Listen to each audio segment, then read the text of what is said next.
In a world that's always changing, there is one thing that never changes: God's unchanging Word.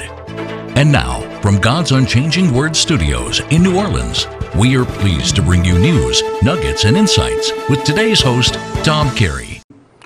Well, greetings, everyone, and welcome to God's Unchanging Word and another edition for our news, nuggets, and insights. And today is Friday, February 25th, 2022.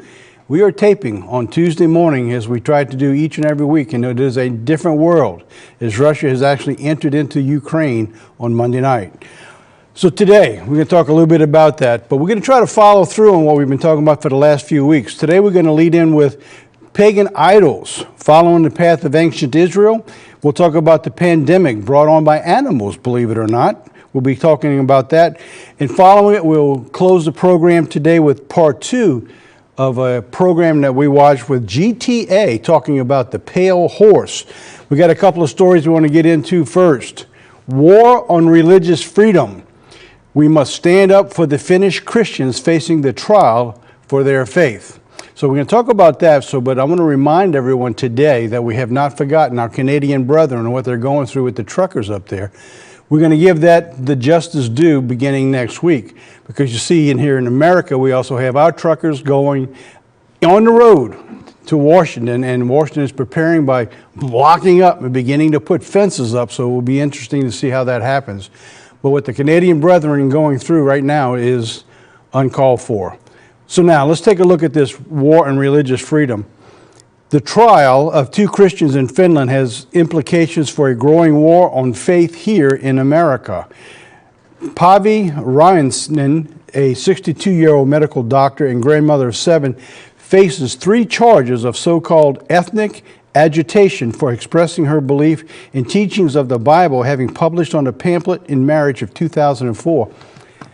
All this person has done is put out what she believes in concordance with the Bible.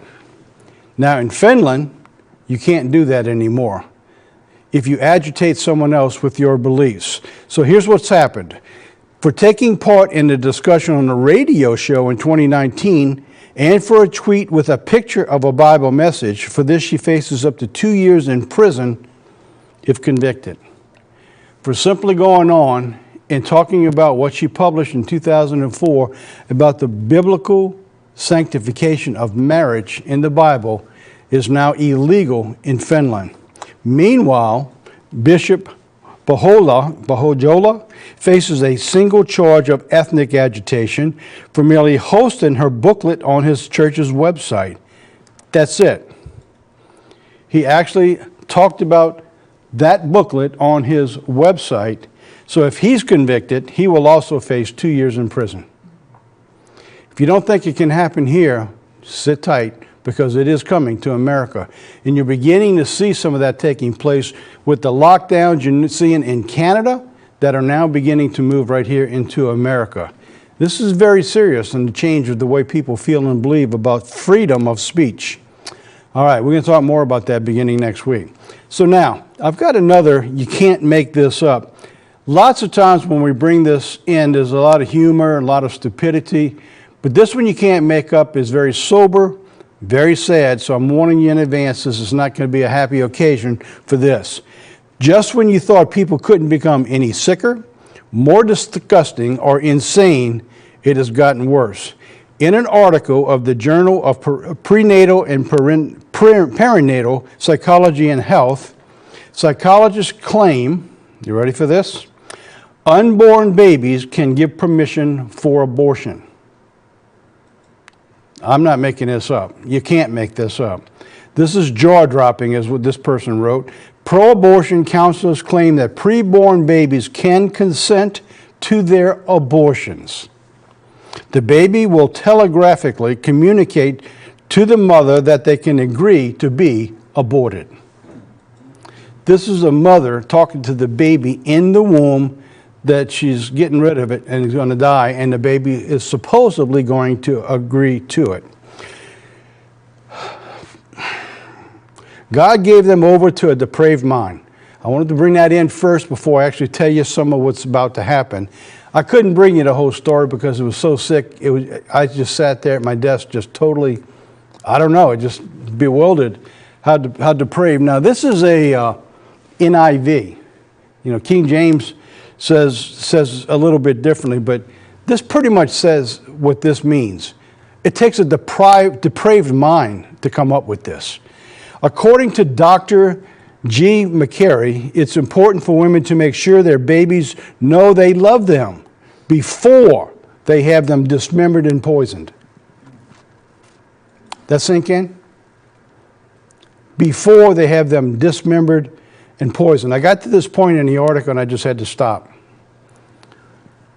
And I actually debated whether to bring this to you or not. But I think it's important that we as God's people in the church understand how far and why God says, unless the nations repent, he's going to destroy them all. That this kind of depravity can exist in a human mind.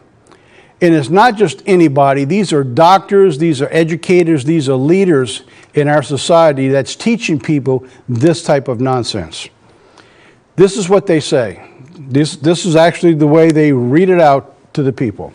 Visualize the fetus, express their conflict about the pregnancy, then wait for a response.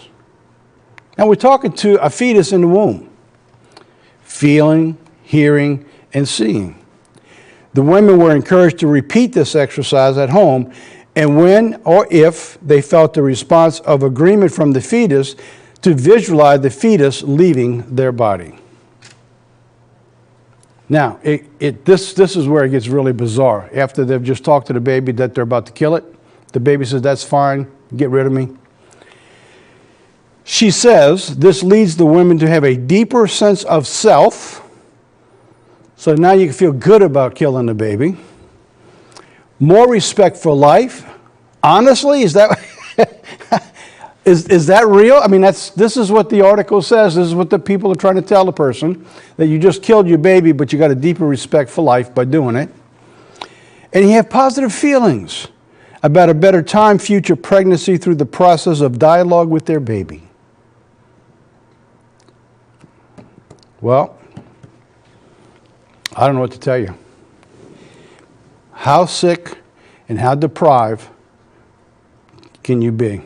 So you see in the King James Version when God says they gave them over reprobate minds, yeah, reprobate, depraved, sick, inhuman, unbelievable, but this is not made up. All right, I wanted to get that out there first. We got some stuff, we'll pick up your emotions afterwards because the news isn't going to do it, but this is absolutely horrendous. All right. U.S. debt just topped $30 trillion. We've been talking about that, but what about the global debt? All right. Actually, I'm just going to pull in basically one slide to this today because I'm going to tie it into the global debt and the war as the world here holds its breath on the brink of war. So here we are now. Russia has decided to move in. It's amazing what they said here. They're a peacekeeping force now. They're invading another country and calling it a peacekeeping force. I tell you, when I saw this, it just reminded me of the meeting between Hitler and the Britain chancellor back then. When he went to meet with them and said, listen, you can go ahead and take the countries that have 51% Germans in them, and we'll let you, but we got to stop there.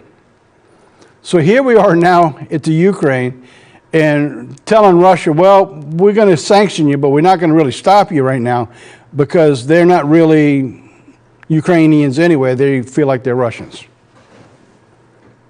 Can you believe it? But that's what's going on right here. Let me show you something now. This is debt by the gross domestic product by countries. Now, you can't see it all. We're going to try to leave this up as much as I can on here now and to go through this. You'll need to freeze this and go back and take a look at it because they got a lot of countries. They don't have them all up here. But take a look at this one. Here's the U.S. now. We're at 133%.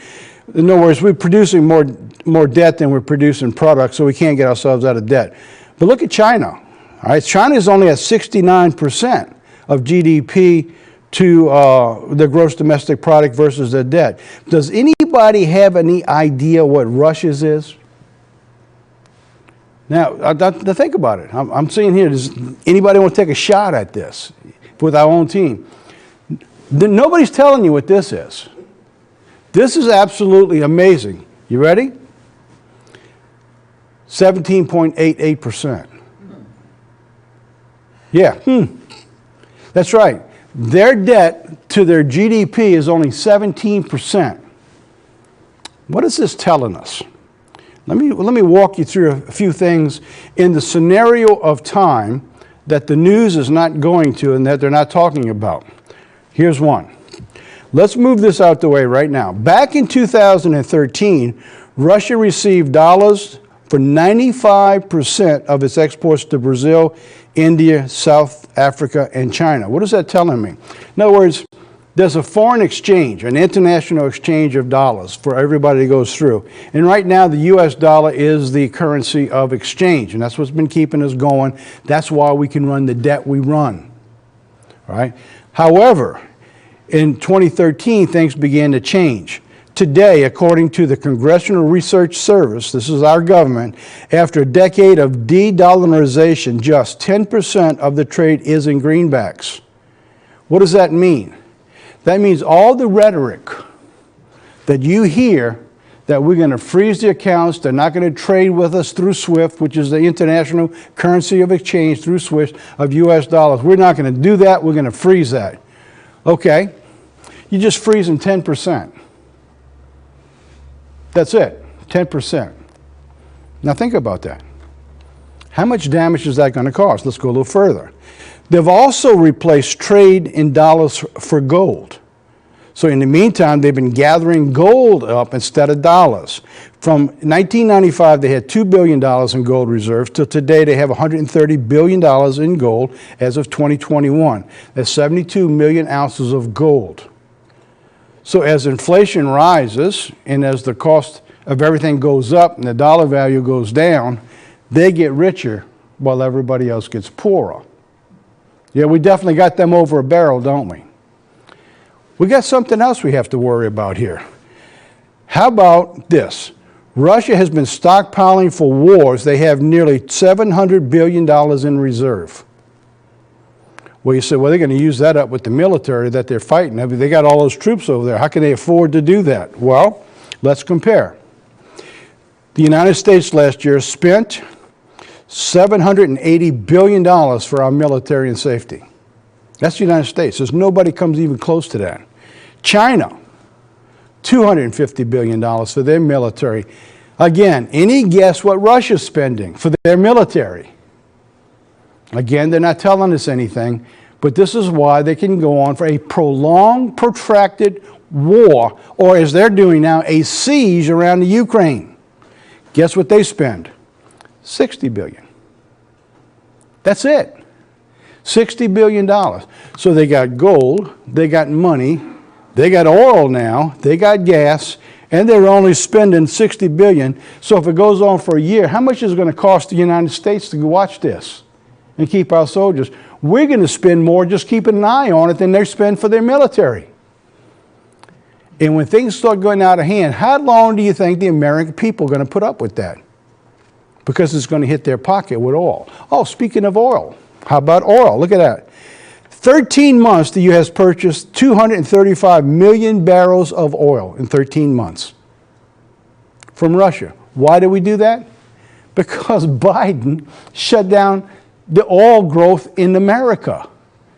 We still need it. Doesn't matter that he shut it down. So where we go? We go to get it from Russia.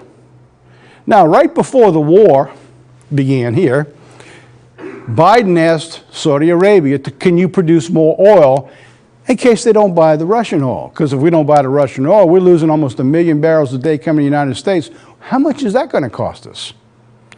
Well, Saudi Arabia came back really quickly and said, no. No, we're not producing any more oil for your stupidity.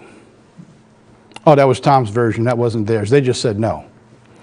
So now, Putin has created, believe it or not, a whole new payment processing system as the replacement for the Society for the World Interbank Financial Telecommunication. Just this morning, I heard the senator from Tennessee say, we need to freeze their account through SWIFT.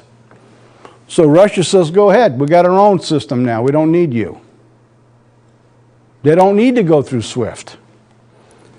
In 2015, after the sanctions, Moscow launched Mir, the payment platform, who actually even accepts Apple Pay. Tell you how they've entered. Because so you see what's been going on. All this jockeying for position, all this threatening that's going on right now means nothing to Russia. Russia says, go ahead. They have a plan. I believe the plan is deeper than this. I'm going to show you that in just a second. So what are we looking at? Has the United States said we're going to stop buying oil? No. They said we're going to do sanctions, but they only sanctioned the two little communities that they say are breaking apart from the Ukraine. Why did they sanction those two, not Russia? Because they need Russia still. All right, so now they can't affect them with the oil. They can't affect them with the money and all the reserves. So what do we do now? What's going on here? Let's take a look at this. Could this be the beginning of the shakeout and the alignment for the final 10 toes of Daniel? Because what's really going on right now, we're seeing a lot of pressure in Europe. All right, Germany has just said we're not going to sanction the pipeline now, which was interesting dialogue because Germany didn't say they weren't going to keep using it. They're just not going to sanction it. They're still open. This is crazy. We're going to sanction their accounts. Well, it affects them to not. And meanwhile, while we sanction them, we're still buying from them. This is insane, what's going on. This is the only thing that makes sense out of this whole thing. Because there's rumors out of the north and out of the east that's going to come later. We're seeing that Europe has to be stronger. So we see Germany rising up. They're taking the lead again. The nations that are in Europe, you're going to find many of them being pushed out. Why? Because of their debt. They can't hold their own. So you see all these things shaking up, and they can move really quickly now, believe it or not, to begin to fulfill the Daniel's 10 toes of the king of the north pushing against the king of the south. Why would they do that? Because they're not going to be able to get the oil and the gas from Russia. Meanwhile, China has signed a pact with Russia. And while everybody's moving their people out of the Ukraine and out of their embassies, you know who hasn't moved a single person? China. China sits still right where they are. So there's a lot of things at play right now, and you need to keep an eye on it from a prophetic standpoint. It'll make a lot more sense.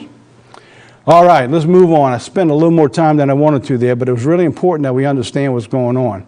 All right, pagan idols, the United States following the path of ancient Israel. Let's talk about that for a little bit now. Next Tuesday is March 1st, is Mardi Gras. It's interesting that Mardi Gras always begins the Rex Parade with one of the idols that has become known to Mardi Gras itself, the golden calf, so to speak, of ancient Egypt. Rex is Latin for king, and Rex reigns as the king of Carnival since 1872. By the way, this is 150 years that this bull has been going for. It's been started way, way, way back. As early as 1873, there's been illustrations of the carnival and the early parades that would lead a live ox. They actually did. They would lead a live ox through the city, and that was going to be the pagan idol or the sacrifice. He's the booth of the Rex Parade. The ancient Druids used an ox in this religious ritual. After the beast was paraded around the countryside, it was hoisted above a grate and then killed as a sacrifice. They would kill it as the sacrifice. Repentant sinners would position themselves below the ox, was said to be purified by the blood.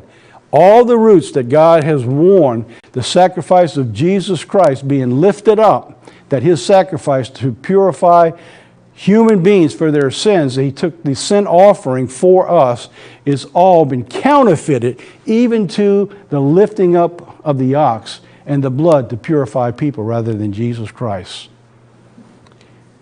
150 years now, it'll be right here in New Orleans again next week. Purified by the blood which flowed down upon them. Unmistakable what's going on here. In Exodus 32 verse 1, God says, "And when the people saw that Moses delayed to come down out of the mount, the people gathered themselves together unto Aaron and said unto him, Make us gods which shall go before us. As for this Moses, the man that brought us out of the land of Egypt, we wot not what has become of him. We don't know who Moses is. We don't know where he's at. Then make us gods which bring us out. Can you believe that? Just make us gods that took us out of Egypt after all that they saw. And then Moses, Aaron said he received them. He told them, give me your gold, your silver out of your earrings and your jewelry. He said he received them at their hand, and he fashioned it with a graving tool, and he made it a molten calf, and they said, these be thy gods, O Israel, which brought you out of the land of Egypt. Just that quick. By the way, that was right at about 40 days. That day on God's calendar, you can go back, it's called Tammuz 17. The beginning and the warning for ancient Israel's sins. Well, America now is following that same path. Right here in New Orleans, that picture that you're looking here is a brand new statue, what used to be Lee Circle. I think they got another name for it now, but I'll be honest with you, I don't even know what it is. This design incorporates various cultures of the African diaspora and mixed and flourished in New Orleans. The statue is called Mimi Wata. Mimi Wata is a water deity shared by many African cultures, while the spoon shape is an important symbol of the status of the Zulu culture. So here you have a naked lady standing there. She's over many waters, and she's got the snake wrapped around her. So here we take our statues of our heritage, good or bad, whatever they were as far as history goes, and now we put up pagan idols in their place. And it's not just happening here. Take a look at this. This is the Pfizer World Headquarters. This is that picture that you're looking at just now. I'm going to show you and go a little bit more into detail while you're watching this video that's running through my screen. All right, the jab. This is the Pfizer headquarters that you're looking at now. So they're backing off and they're showing you outside the building. Talking about science. Talking about science. Science basically being the new God. Science will win, we're being told that. Here's that picture I showed you a little bit earlier, and I've got it right around at the bottom. They got this deity that are circled. Now take a look at the picture that's in the move. That's from Egypt. That's pagan gods, and they're using this as their symbols for all over the building of science and going back to the pagan gods and the idolatry from where it came to.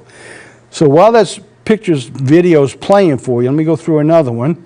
This is the window that went through real quick in the video that you just saw. Science will win. Even the Pope's saying that. We need to be that way. Instead of going God, we can't trust God anymore.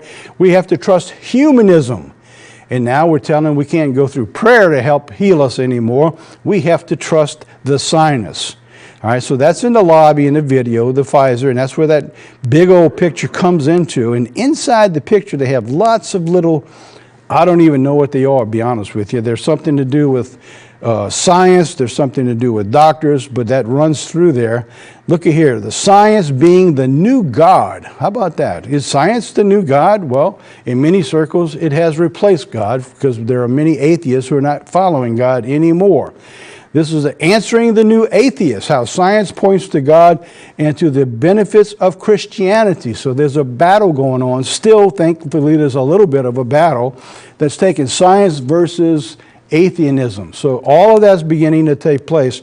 But isn't that amazing? The world headquarters for Pfizer is filled in their lobbies and on their windows with science versus God. Unbelievable, but it's true. Isaiah says, the burden of Egypt, behold, the Lord rides upon a swift cloud, and shall come into Egypt, and the idols of Egypt shall be moved at his presence, and the heart of Egypt shall melt in the midst of it.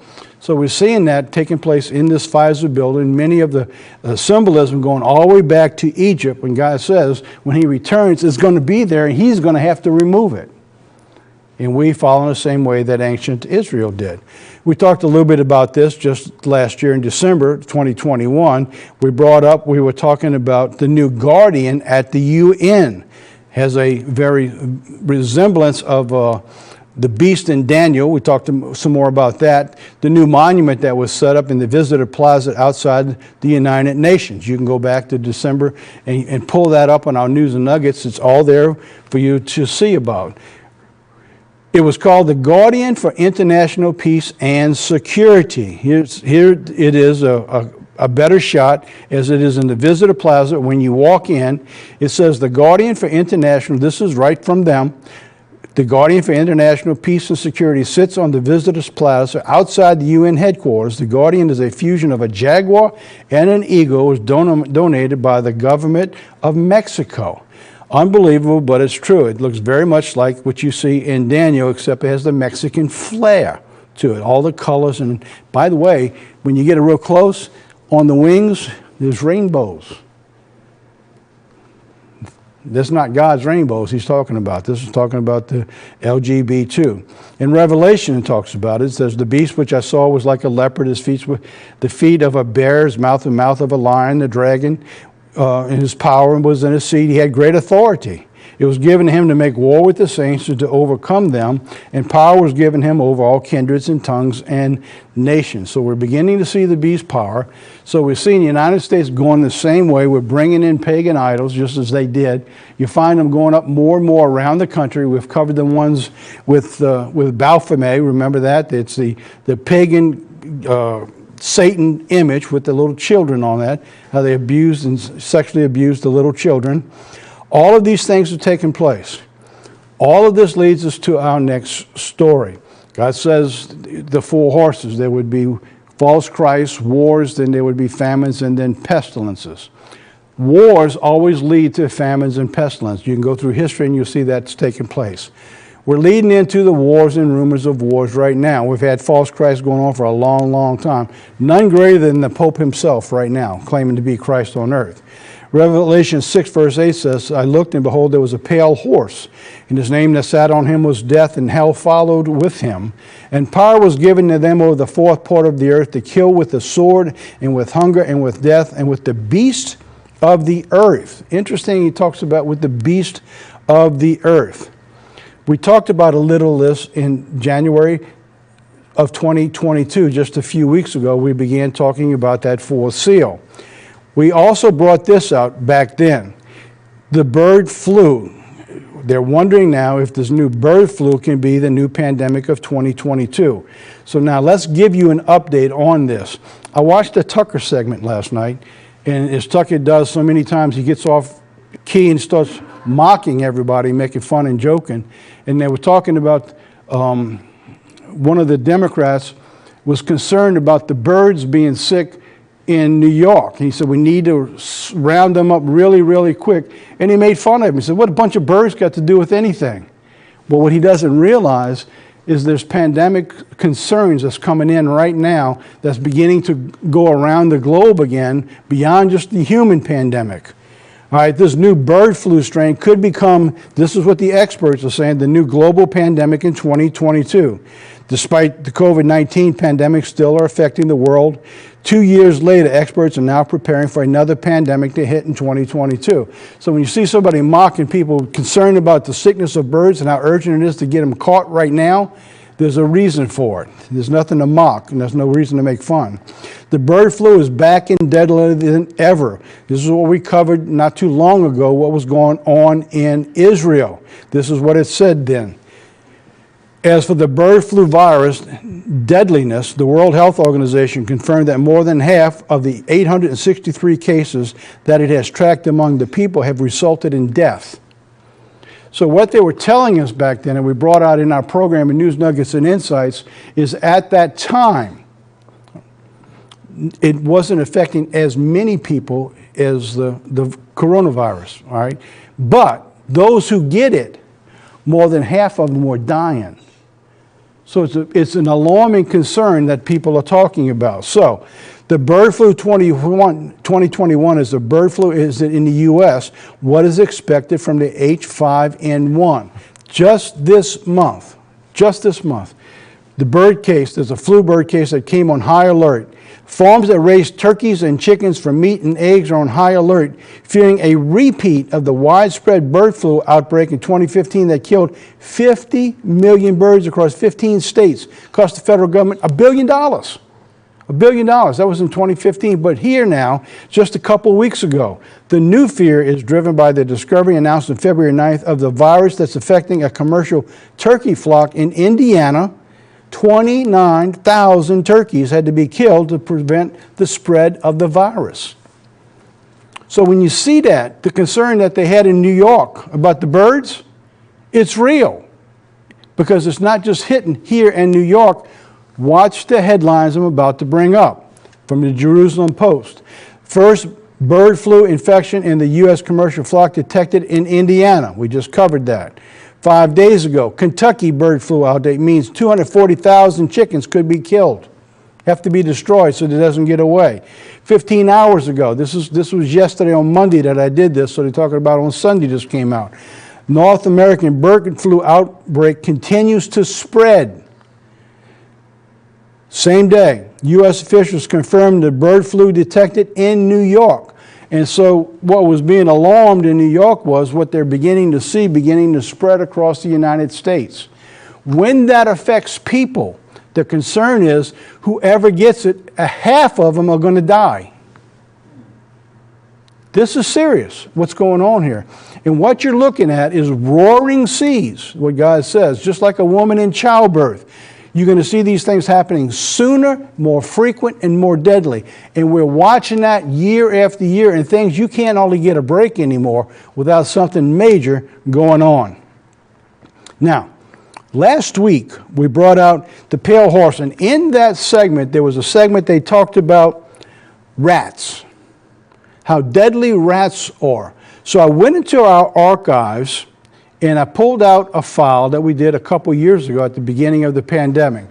But before I play that, I want to play the video segment, just the smallest segment in the middle of that 11-minute program that talks about the rats, and then I'm going to come back and explain to you why. Let's play that video.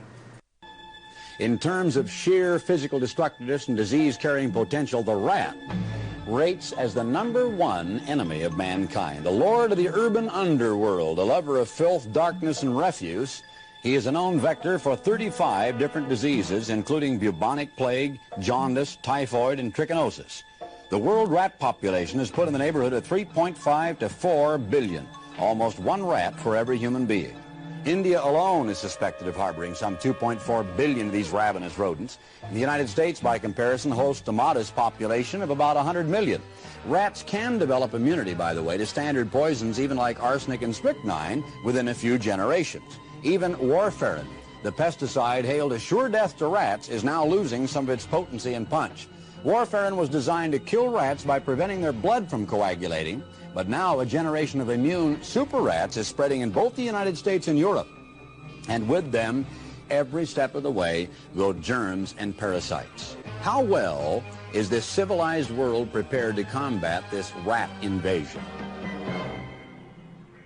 Although various vaccines and antibiotics have been responsible for significant gains in the battle against disease, some of these successes have come at a terrible price.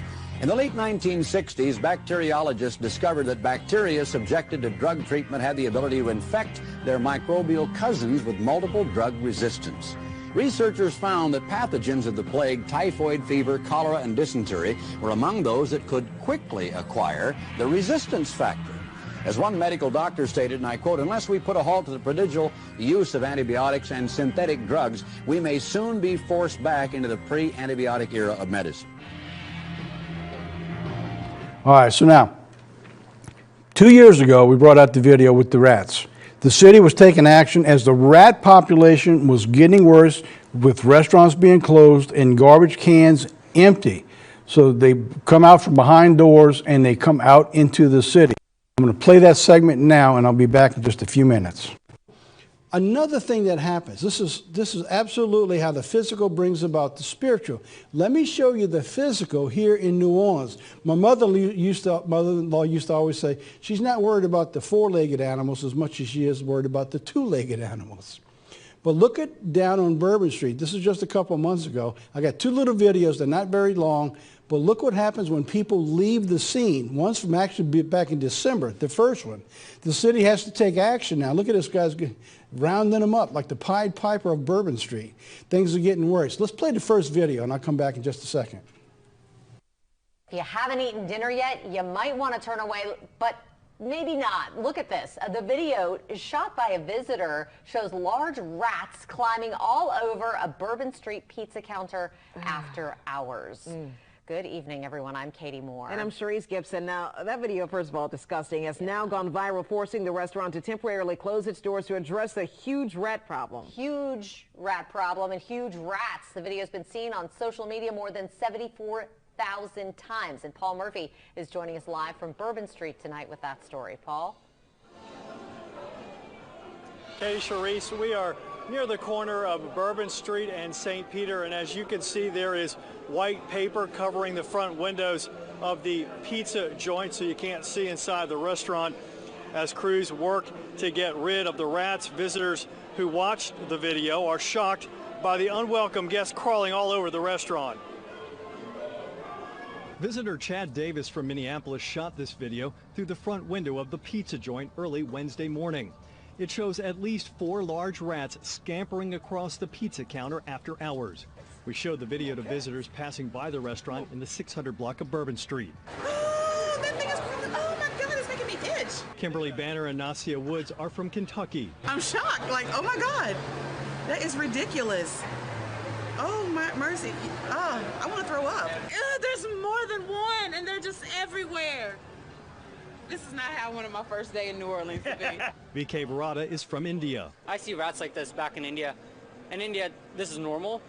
When you come over here, you come here with an expectation that you don't find things like this. Even Chris Knight from New Orleans was disgusted by the rat sighting. Oh my God, you got rats that's climbing all over the drinks, all over the cups, all over the napkins. Oh, look at this rat.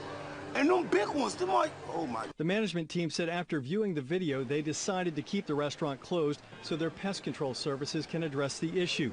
And they say the restaurant is taking immediate action to ensure a situation like this never happens again. Alex McDonald works at a club down the street. He says this isn't the first time he's seen rats this size on Bourbon Street. I've been working out here a long time. It's always been kind of a thing down here, but you know, it's just after a while you're like, just, oh, a rat, you know. It's just rats. I got to tell you something. You know, I'm going to come clean here. I grew up on the riverfront down in the lower Ninth Ward, by the lower Ninth Ward. We grew up with rats everywhere. When they were unloading the ships, they brought them in off the ships. They were on the banana wharfs. We were down there, the coffee machine. And I remember sport for us as teens in my backyard in the garage at night. Every night they can go out with bow and arrows, BB guns, rocks, slingshots, trying to hit the rats running across in the backyard. But anytime you want, you can go down on the riverfront. They've been running around everywhere.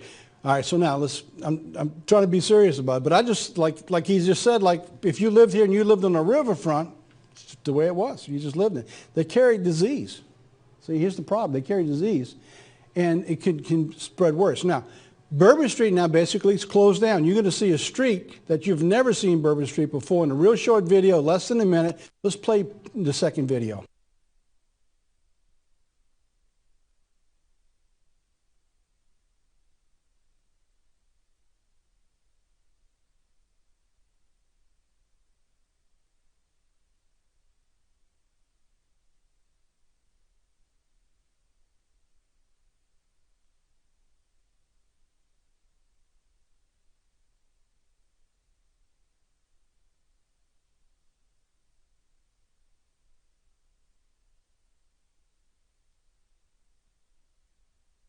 I tell you what's alarming, that's just one spot where they had food and water. The problem they're facing now is that because the stores are shut down, the garbage cans are empty, the dumpsters are empty, and the rats and the mice and everything, they're out in the streets trying to see where they can find food. So now they're out moving. So when the people are gone, you begin to see all the animals coming out and the rats and everything coming out.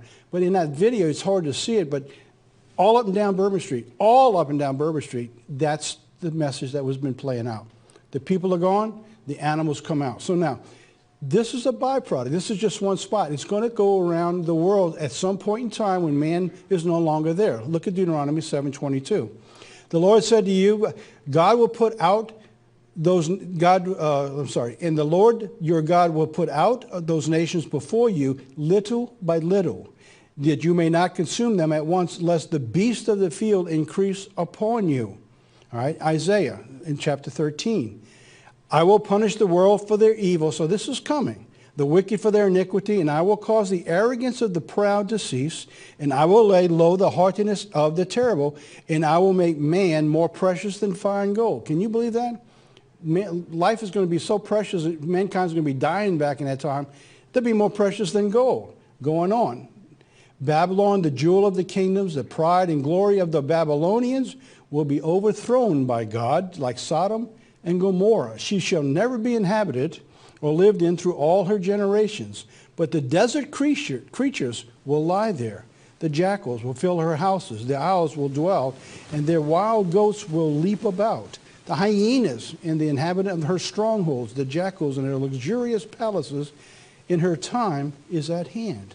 So now what we're looking at there is God showing us, and what we're seeing today is that when we look at the pandemic that's going on today, this is an advance warning of what's coming. And we're seeing little pieces of a puzzle. And if you can't see with this on Bourbon Street, well, other than one time throughout the entire year, right after Mardi Gras, they come and clean the streets, on a barren street, you begin to see what actually lies beneath the visual of your man's eyes. They're coming out, just like God says. I was just informed by our team here that while you were watching that video, a story I didn't get is in Tennessee, the FDA has had the $50 to have recalled thousands of their products because there have been over 1,000 rats in their distribution center. So things are getting worse from the last 2 years, and you're going to continue to see things going. That's why we're bringing it out. And we're also going to bring out part 2 of that segment with Going to Ted in just a couple minutes. But before we do, I'm going to tell you about a little video we're going to show here. This in the zoo. This is in 2021 in zoo in Germany. It remained empty, so the zookeeper had called a pianist to play for the animals because they were getting depressed. They were just totally depressed because there's no people coming in, and they got used to seeing people all the time come and talk to them, all the kids coming along, going in. So before we see that second part of the video by Going to Ted part 2, I got this little video here. It's not very long, just I think less than 2 minutes. The piano player for the animals at the zoo. Take a look at how the animals react to the music in their zoo. I'll be right back.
Wasn't that funny?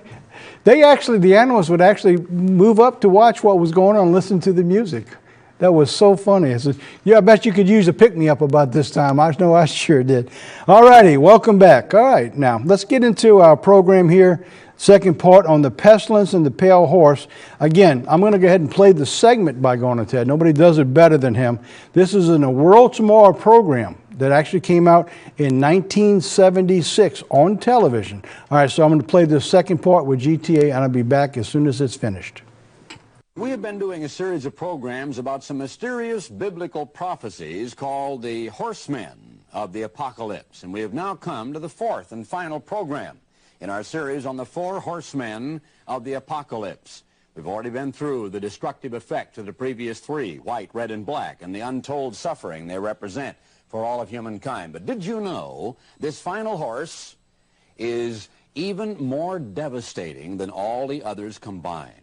In a moment, we're going to take a look at the global import of that fourth horse of the apocalypse, the pale horse of disease.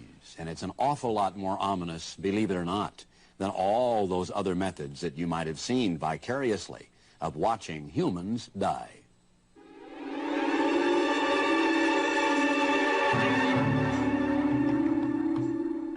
Over the entire course of history, disease has been man's greatest enemy in terms of sheer loss of life. And that's an incredible statement. I'm sure you've never heard it before, but it happens to be true. Most people would think warfare has been, or natural calamities or the like. But according to a leading Swedish pathologist, infectious diseases have probably been the most dangerous enemies of mankind, much more so than war and mass murder. And Hans Zinzer, in his book called Rats, Lice, and History, likewise explained, swords and lances, arrows, machine guns, and even high explosives have had far less power over the fates of nations than the typhus louse, the plague flea, and the yellow fever mosquito. Even today, in the age of miracle drugs and space-age medicine, the toll that pestilence takes is staggering by anybody's standards. Last year, 1 million people around the world succumbed to tuberculosis. Malaria claims another 1 million lives in Africa alone.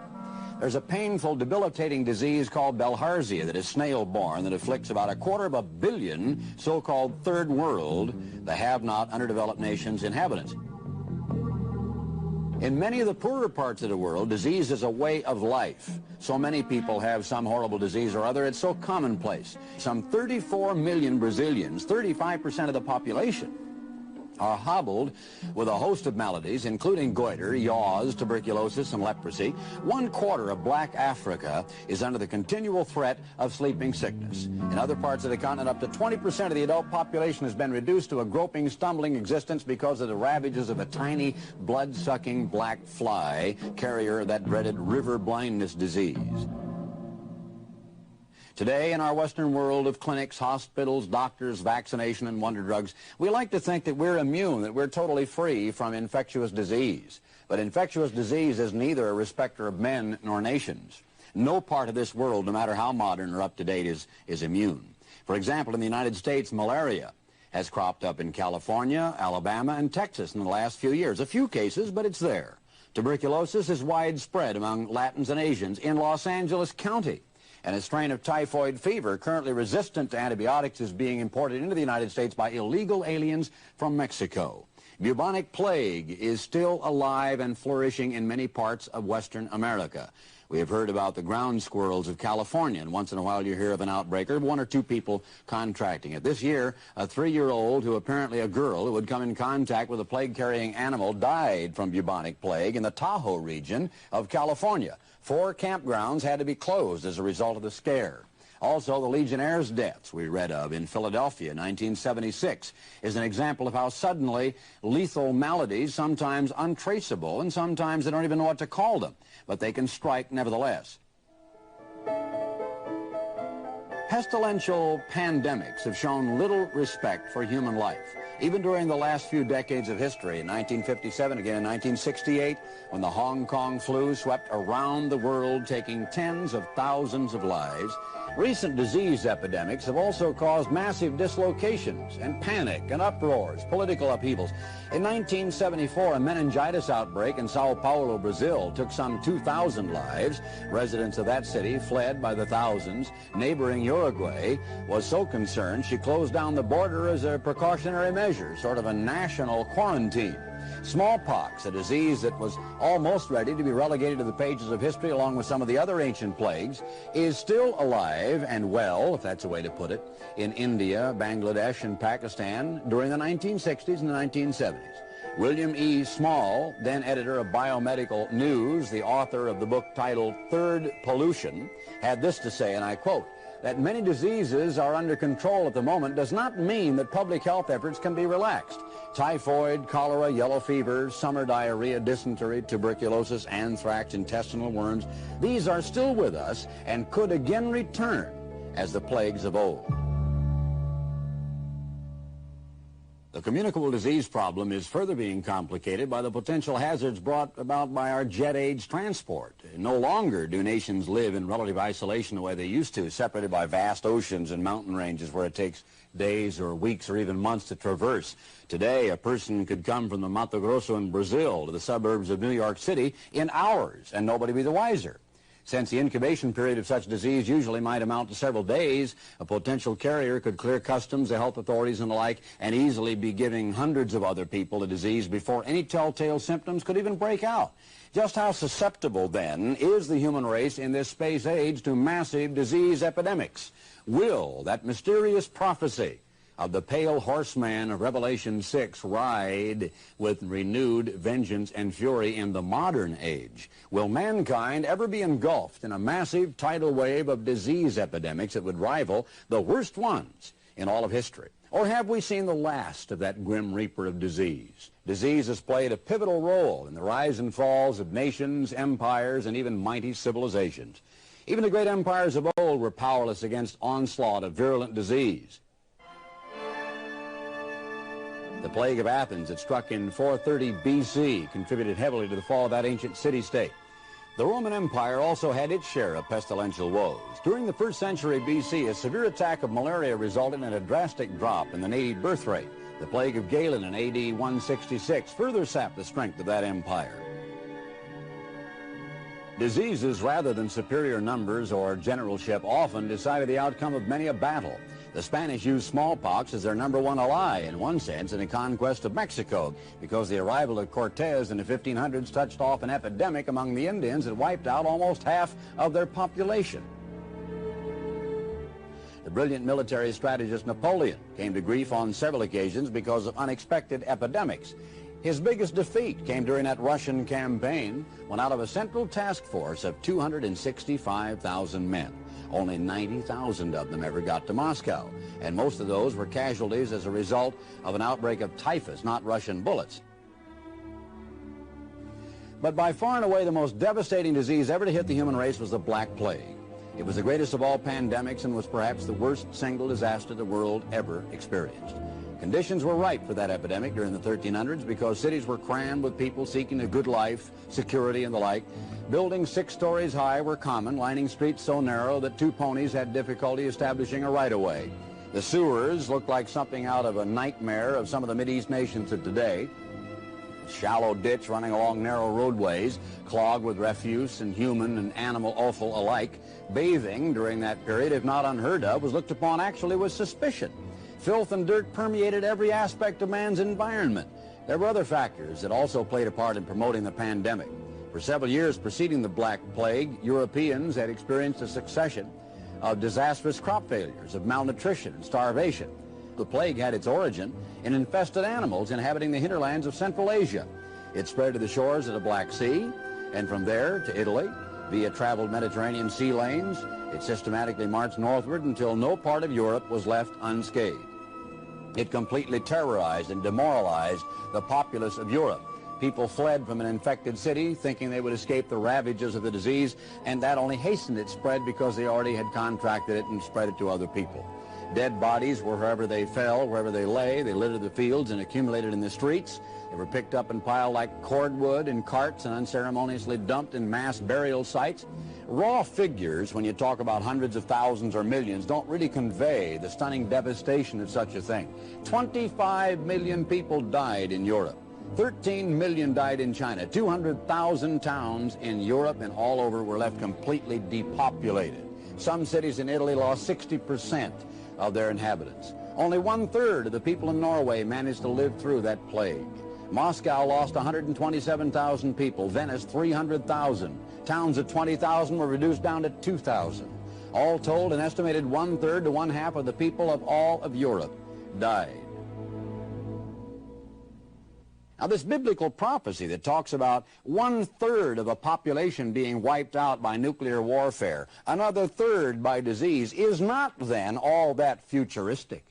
There have been unbelievable calamities in the past that have obliterated whole percentages, sometimes the broad majority of the populations of whole nations. After all, that Black Death, or the bubonic plague that ran amok during that age in the 13th century was as much like one of these incredible horsemen of the apocalypse as anything we're talking about in the future, because the Bible does talk about vast percentages of whole nations that can fall victim to yet future plagues. During the last 70 years, modern man has unraveled a lot of mysteries. The secret of the atom, probed the depths of outer space, the depths of the ocean. We've even put men on the moon. Surely no major disease epidemic could ever erupt in our day. Well, maybe we ought to take a look at that flu epidemic that historians and public officials alike rate as the most devastating disease outbreak to strike the world since the Black Death. And that happened in our modern 20th century. That was called the Plague of the Spanish Lady. And as in the days of the Black Plague, this particular flu bug found easy going among a populace weakened by the rigors of that great war, World War I. Aided by modern means of transportation, that influenza bug traveled with incredible rapidity. Virtually no part of the globe, however remote, could escape its lethal impact.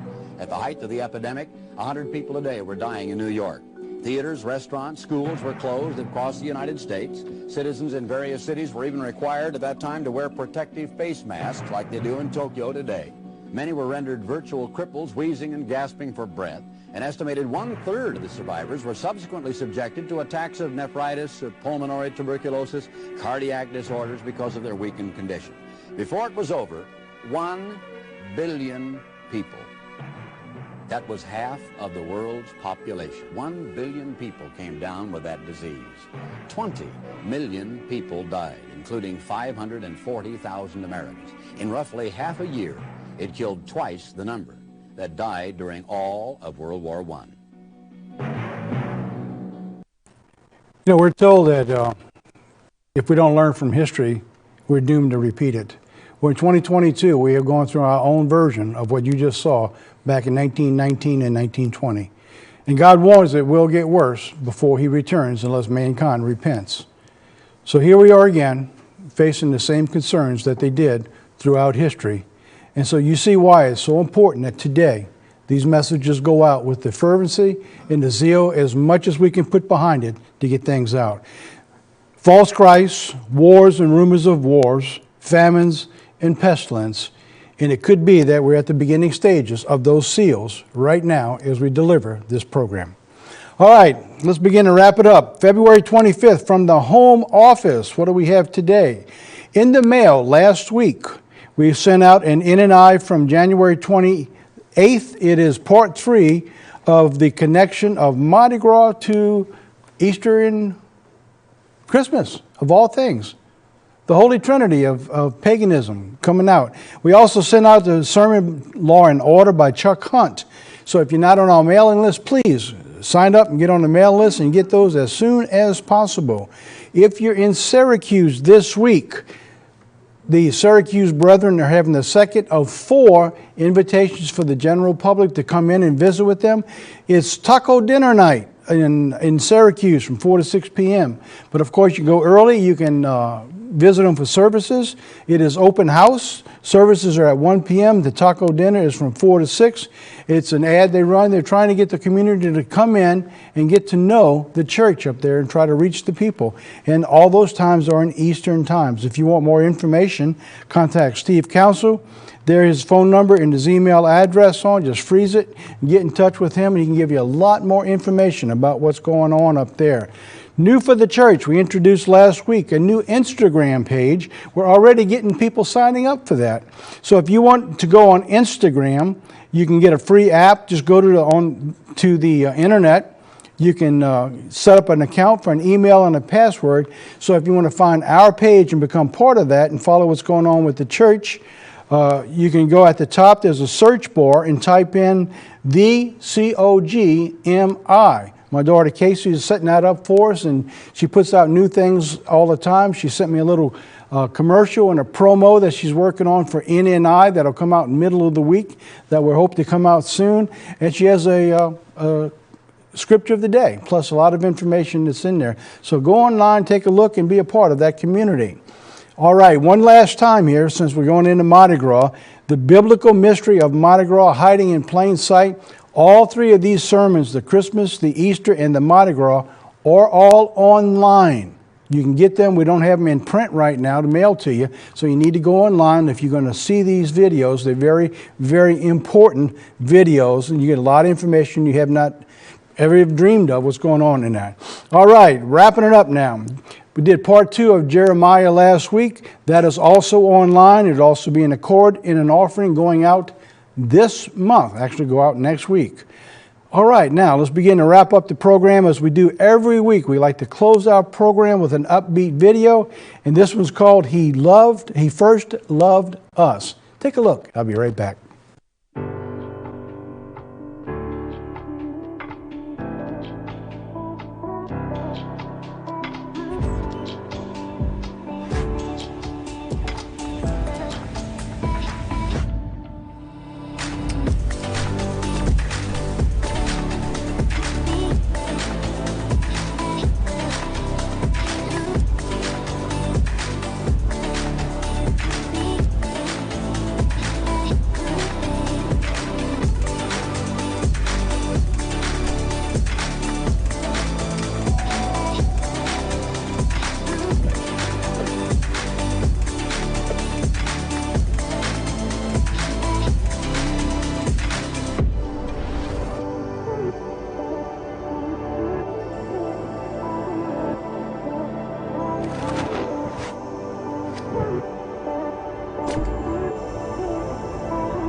All right, that's it for our program. As you can see, there's a lot of things going on around the world. We really live in some tough times. God warned us these times are going to come. But we're going to stay on top of these things for you. We try to keep you as informed as much as possible. So again, as we ask each and every week as we bring our program to a close, thanks for watching. And remember, share our program with everyone you know. They're going to love you for it, or not.